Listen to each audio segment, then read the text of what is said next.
Podcast.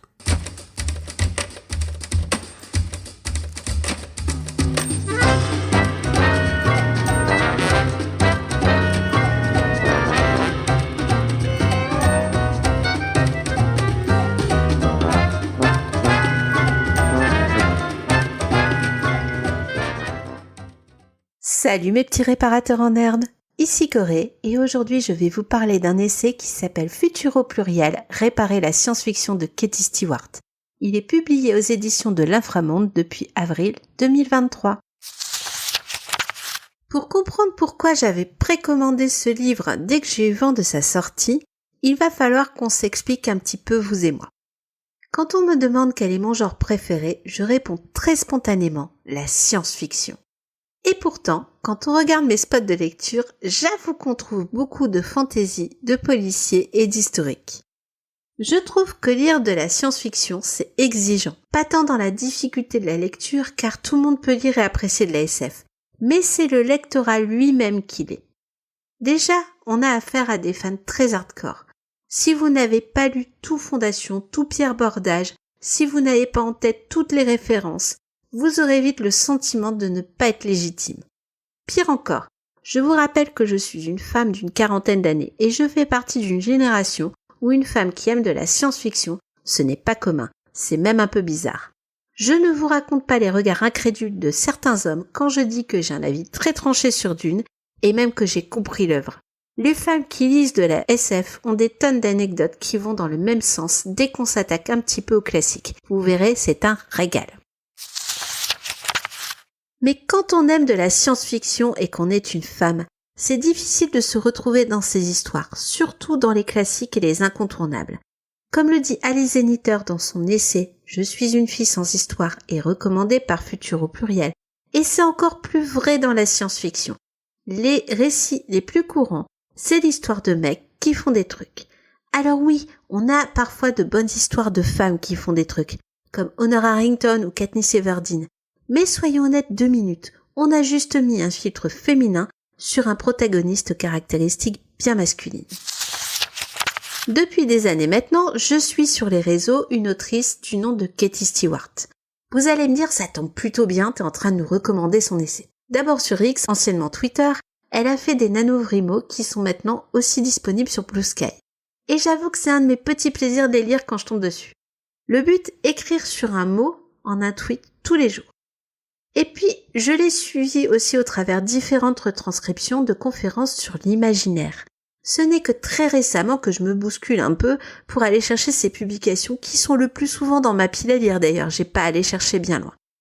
Et pourtant Katie Stewart, je l'aime bien. Je peux vous recommander ses livres sans même les avoir lus parce que j'ai l'habitude de son écriture. Je vous rassure, j'ai bien lu Futur au pluriel, mais ça fait aussi réfléchir sur comment une auteurice peut être reconnue. Comme un Frank Herbert parce qu'il a écrit des grosses pavasses reconnues comme étant des monuments. Mais si je ne connais pas Dune comme les fans le connaissent, comment je peux vous faire aimer l'écriture de Frank Herbert? Alors que Katie Stewart, je la connais, artistiquement. C'est une scientifique, c'est une artiste, c'est une psychologue. Elle écrit sur les réseaux, elle participe à des entretiens. Et oui, à l'heure où je vous fais ma recommandation sur Choix-Pitre, j'ai lu 2 autres livres de cette autrice. Par contre, je peux vous parler pendant 2 heures de son style, de son humour, de ses idées, et quand elle a sorti son essai, que je suis en train de vous vanter d'ailleurs, je sais qu'elle va me faire rire, qu'elle va me faire réfléchir, et surtout qu'elle va me donner des solutions. C'est aussi pour ça que je vais vous dire que Futur au pluriel, réparer la science-fiction, c'est bien plus qu'un essai sur la SF.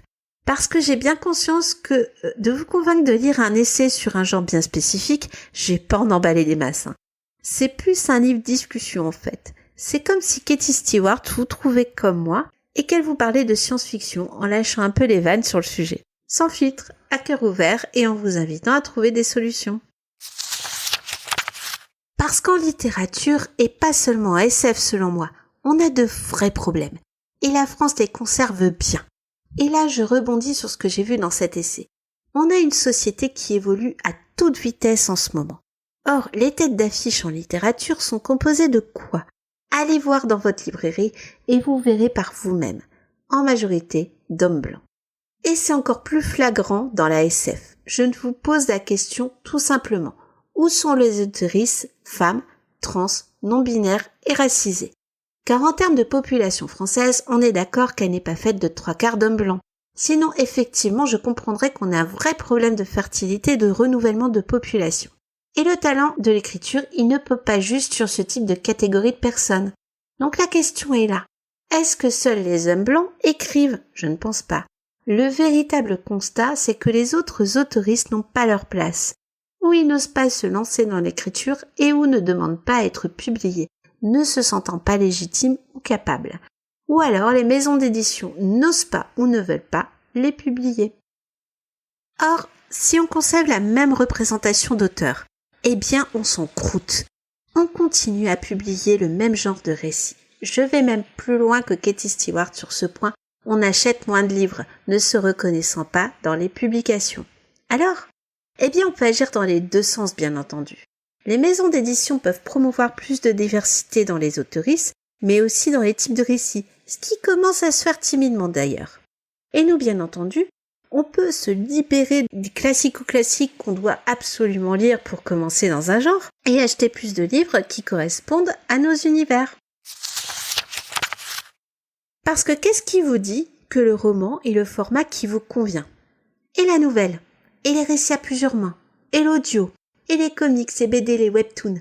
Et les tweets? Si, il y en a de bien. Pourquoi sacraliser le roman à tout prix? Prenez cet essai. J'ai passé un excellent moment alors que ce n'est ni de la fiction ni un article. C'est un essai, mais ça ne veut pas dire que ce n'est pas accessible à tous. Il y a pas de mots pour un livre de discussion, un livre à idées. Dans l'autre sens, si Katie Stewart a écrit ce livre à la base, c'est parce qu'on lui a encore demandé de travailler sur de l'afrofuturisme. Et je ne vais pas vous mentir, c'est la première conférence où je l'ai écoutée, ça parlait justement de ça. Bordel, elle est diplômée en mathématiques, en sciences et en psychologie. Elle ne serait pas plus qualifiée de parler, je sais pas moi, d'un recueil de poésie sur les enjeux de l'environnement, si jamais ça lui fait plaisir, ou comment écrire un bon recueil de nouvelles, ou comment apprendre l'écriture libre. Peut-être même qu'elle vous convaincrait d'écrire un recueil par la même occasion. On sait pas. Et je vous lance sur des sujets sur le pifomètre, ne lui demandez pas demain matin quand sortira son livre sur les transports en commun dans le futur. Il n'existe pas. Mais Katie Stewart, c'est aussi autrice depuis 20 ans. Pourquoi je ne la vois pas plus en tête de gondole quand un de ses romans sort? Si c'était une autrice sans talent, on ne lui demanderait pas de participer à des conférences sur la littérature. Soyez un peu logique. Dans son essai, on va aussi parler d'horizons multiples. Et promis, on ne parlera pas de tous les thèmes, sinon ce chapitre va être interminable et vous n'aurez plus le temps de lire futur au pluriel. Il faut arrêter en littérature, et dans la vraie vie d'ailleurs, d'être occidentalocentré. C'est vital pour chaque aspect de votre vie. Mais pour parler littérature, parlons un peu de traduction. Il y a des choses merveilleuses qui sont publiées hors Europe et hors États-Unis. Mais il faut que les traductrices soient aussi formées à la culture des autoristes qu'ils traduisent. Oui, c'est plus le cas maintenant qu'il y a 20 ans. Mais on trouve encore des non-sens de folie parce que la personne qui traduit a une vision occidentale. Et pour en parler, l'autrice le fait de manière beaucoup plus ludique et beaucoup plus pertinente. Mais sachez que depuis que je lis de la science-fiction asiatique, africaine et sud-américaine, je découvre tellement plus de terrain de réflexion que nos bons vieux auteurs français et anglo-saxons. Alors brisez les barrières et aventurez-vous de temps en temps chez d'autres genres, d'autres contrées et d'autres manières de penser.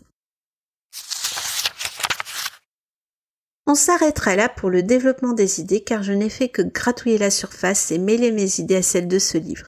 Et oui, ce n'est pas une recommandation habituelle, mais plutôt un peu de discussion entre vous, moi, l'autrice, à sens unique pour le moment, mais peut-être que cela vous ouvrira une porte et que vous souhaiterez en discuter sur les réseaux, sur le Discord de Podcut aussi.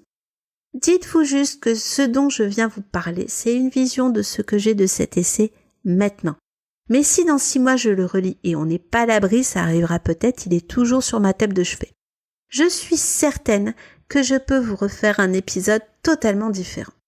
Poser des problèmes, faire des constats, c'est bien, mais réfléchir c'est tellement mieux. Proposer des alternatives, ce serait pas l'idéal?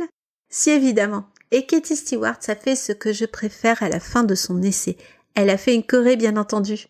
En fin de livre, vous aurez une liste de lecture en SF où vous pourrez agir avec votre porte-monnaie.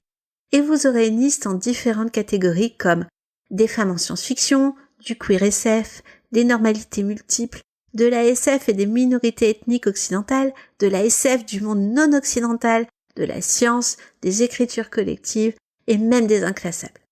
Avec sa liste, vous trouverez forcément un récit qui vous conviendra. Pour ma part, j'en ai trouvé que j'ai lu, d'autres qui sont dans ma pile à lire et d'autres enfin qui seront dans mes prévisions d'achat. C'est une liste qui devrait être diffusée plus souvent et rien que pour elle, pour ce travail-là, ce livre mérite d'être acheté. Et pourtant, maintenant que vous savez à quel point j'aime le travail de cette autrice, ça vous donne une petite idée de tout le contenu de cet essai. Et voilà! N'oubliez pas l'information la plus importante. À part lire Futur au pluriel, réparer la science-fiction de Katie Stewart, c'est que Chapitre est un podcast du label Podcut, un label qu'on est bien pour écouter et faire des podcasts. Vous pouvez nous soutenir sur Patreon, ce qui vous permettra de participer au club de lecture par exemple. Sinon, venez discuter avec nous sur le Discord, je vous proposerai des livres. Vous pouvez aussi partager, noter, commenter et découvrir nos podcasts. Les miens en ce moment sont Bookalicious, Dépêche Mode, La Grosse Bouffe, qui tourne d'ailleurs au moment où j'écris, et bien entendu Chapitre. Des bisous tout le monde et à bientôt!